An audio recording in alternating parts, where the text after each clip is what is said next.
जय हिंद एवरीवन, आप सबका O2IS एकेडमी के HCS चैनल पर स्वागत है। आज हम अपना 8th सेशन करेंगे ऑफ हिस्ट्री। आई होप आप सबको पिछले सारे के सारे सेशन अच्छे से समझ में आ गए होंगे एंड आप NCERTs को प्लस राजीव अहीर जो मैंने आपको रिकमेंड की थी स्पेक्ट्रम की फॉर द मॉडर्न हिस्ट्री, वो आप अच्छे से रिवाइज कर रहे होंगे। So without wasting time let's get started with our today session of history.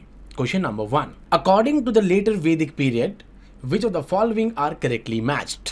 Number 1, Rajasuya, chariot race; Ashwamedha, horse sacrifice; Vajpaya, consecration ceremony. consecration ceremony coronation ceremony जिसे बोलते थे, ठीक है। अब यहां पर पूछा गया है कि which of the following is the correct one?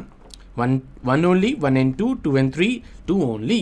Here only the 2 is right one because जो राजसूया होती थी उसको कॉन्सिक्रेशन सेरेमनी बोलते थे जब कोरोनेशन होती थी, एंड जो वाजपेयी था यहाँ पर इसको कहा जाता था चार्टर रेस, कैरेट रेस यहाँ पर होती थी। सो यहाँ पर 2 is the right answer here only.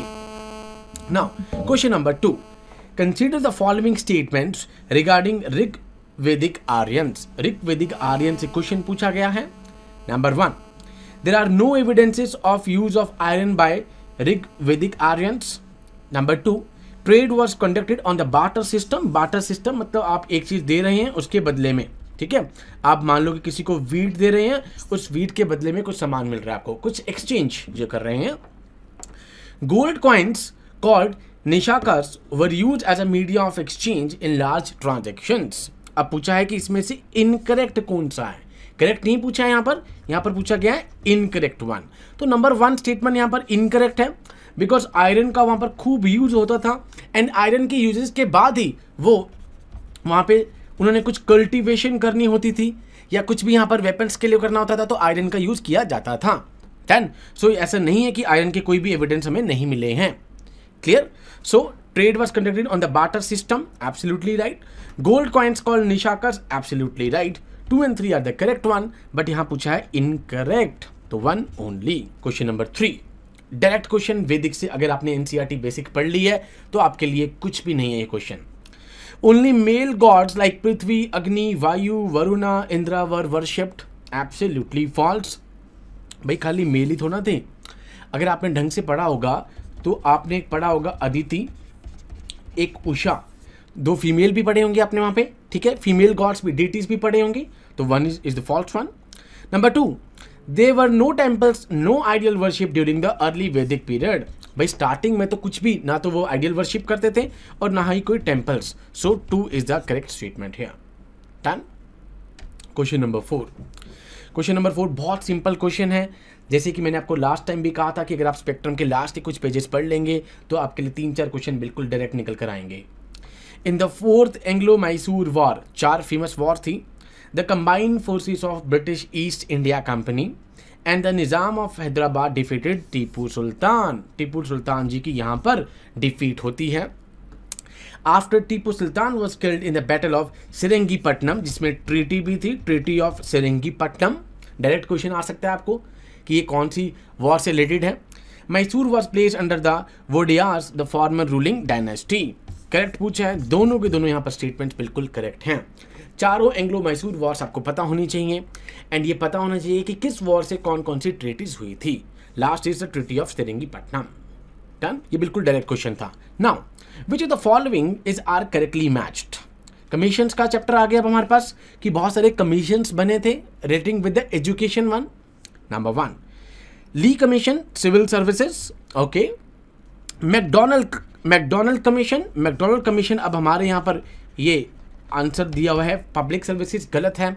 It was related with the famine बोलते हैं इसे। Done.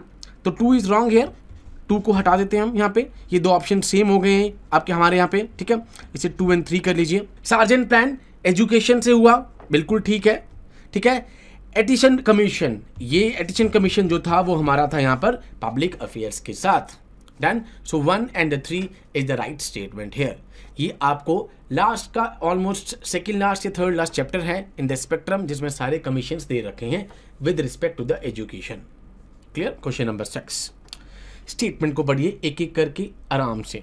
Number 1, Tashkent Declaration is a peace agreement between India and China signed after the Sino-Indian War that occurred in 1962. Okay.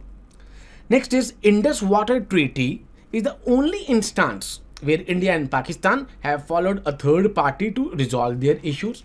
ये तो बिल्कुल ही गलत हो गया, ऐसा नहीं है। बहुत सारे इंस्टांसेस आए हैं जब थर्ड पार्टी ने हमें इंटरफेयर करा है, ठीक है। तो 2 हमारे पास रॉन्ग है, 2 हटा दिया जाए यहाँ पे, ठीक है। नाउ इंडस वाटर ट्रीटी मैं आपको पहले ज्योग्राफी में भी बता चुका हूँ, between Jawaharlal Nehru and Ayub Khan in 1960। Done.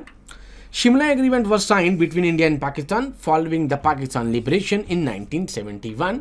इसके जस्ट थोड़ी देर बाद ही शिमला एग्रीमेंट हो जाता है, that is 2 July. Clear one. तो जो टाशकंद डिक्लेरेशन है हम वो देखते हैं कि 65 में इंडिया पाकिस्तान वॉर होती है एंड उसके बाद इंडिया और पाकिस्तान के बीच में ये एग्रीमेंट निकल कर आता है एंड इसके बाद हम देखते हैं 71 में यहाँ पर हमारे पास इंडिया पाकिस्तान की with respect to the Bangladesh दोबारा से लिबरेशन वॉर होती है। Done. So 3 is the correct statement here. Done.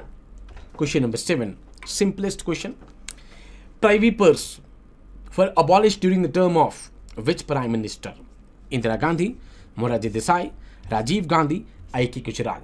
ठीक है, आप सब ने पढ़ा होगा एक अपनी इंडियन पॉलिटी में 26th अमेंडमेंट 1971। इससे पहले प्रीवी पर्स होता क्या है? आपने देखा होगा कि जब at the time of independence हमारे पास ऑलमोस्ट 549 + 3 रह गए थे, almost 552। Done.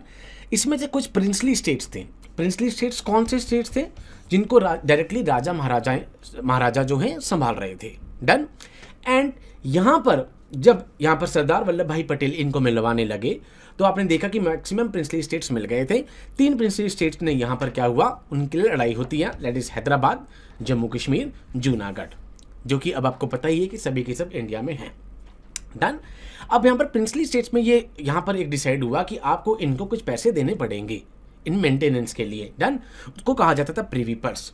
But post 1965 Indira Gandhi ma'am ने बोला कि आप इसको कब तक चलाएंगे, सिंस 1947 से चल रहा है। तो 1971 में सवाल उठा कि आप इन प्रीवी पर्स को हटा दिया जाए। Post nationalisation of the banks 1969 में बैंक्स का नेशनलाइजेशन होता है। 1971 में इंदिरा गांधी मैम कहती हैं कि प्राइवेट पर्स को हटा दिया जाए, ऑल्दो उनको इसके लिए बहुत सी ऑपोजिशन को यहाँ पर सहना भी पड़ता है, बट वो फाइनली क्या करते हैं, प्रीवी पर्स को हटा देते हैं by 26th amendment 1971, Indira Gandhi. Clear. Question number 8, consider the following statement regarding Indo Soviet treaty of peace, friendship and cooperation, जो कि अभी आपको रशिया यूक्रेन वॉर के टाइम पे भी देखने को मिली। इंडिया ने हरदम एब्सटेन करा वोटिंग से, कभी भी इनके अगेंस्ट नहीं गए। Statement number 1, Indo-Soviet Treaty of Peace, Friendship and Cooperation was a significant deviation from India's previous position of non-aligned during the Cold War. अभी तक इंडिया का क्या था, नॉन अलाइन मूवमेंट, सबको पता होगा। 1961 बेलग्रेड कि इंडिया ना तो रशिया के साइड ना यूएस के साइड, ठीक है, न्यूट्रल डिप्लोमेसी चलती है हमारी। यहाँ पर पहली बार इंडिया ने इस ट्रीटी के बाद डेविएशन करा। क्यों करा? बिकॉज 1971 में लिबरेशन वॉर में जब लगा कि पाकिस्तान को चाइना और यूएस से सपोर्ट मिल रहा है, देन इंडिया ने यहां पर ये ट्रीटी रशिया के साथ करी है। The treaty played an important role in the Indo Sino war of 62। ये ठीक है, बट 62 नहीं, 1971। तो 1 is the only correct statement है। Clear.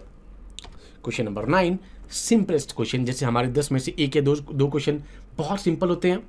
Operation Searchlight, Pakistan liberation war 1971, ये सभी को पता होगा। आई होप ऐसे क्वेश्चन भी कई बार आपको देखने के लिए मिलते हैं। ऑपरेशन मेघदूत, ऑपरेशन सर्चलाइट, इस बार ऑपरेशन गंगा, जब यूक्रेन से हमारे स्टूडेंट्स को निकाल के लेकर आए। इसी तरीके से आपको ऑपरेशंस का पता होना चाहिए। क्लियर। लास्ट क्वेश्चन, भूदान मूवमेंट। भूदान मूवमेंट सभी ने पढ़ा होगा कि उन्हीं के द्वारा स्टार्ट की गई थी जिन्होंने सबसे पहले इंडिविजुअल सत्याग्रह के लिए अपना नाम दिया था, दैट इज विनोबा भावे। विनोबा भावे हमने पढ़ा था, इंडिविजुअल सत्याग्रह के सबसे पहले सत्याग्रही थे। एंड उस टाइम पर उन्होंने कहा था कि जो भी यहाँ पर वेल्दी या लार्ज लैंड ओनर्स हैं वो अपने लैंड को ट्रांसफर करें उन लोगों को जिनके पास बिल्कुल भी लैंड नहीं है। क्लियर। तो ये किए वॉलेंटरली लैंड रिफॉर्म मूवमेंट थी इंडिया में, जिसने कहा कि गिफ्ट कर दिया जाए इन विलेज ग्राम दान, भाई दान में ग्राम दे दिया जाए। कॉमन ऑनरशिप ऑफ लैंड, भाई जिनके पास बहुत ही ज़्यादा है, यहाँ पर इवन ये भी सवाल उठ गया था कि आपको कुछ कॉमन ऑनरशिप दे दी जाए लैंड की। डन। एक ये रिवोल्यूशनरी मूवमेंट भी कहा जाता है इसको। डन।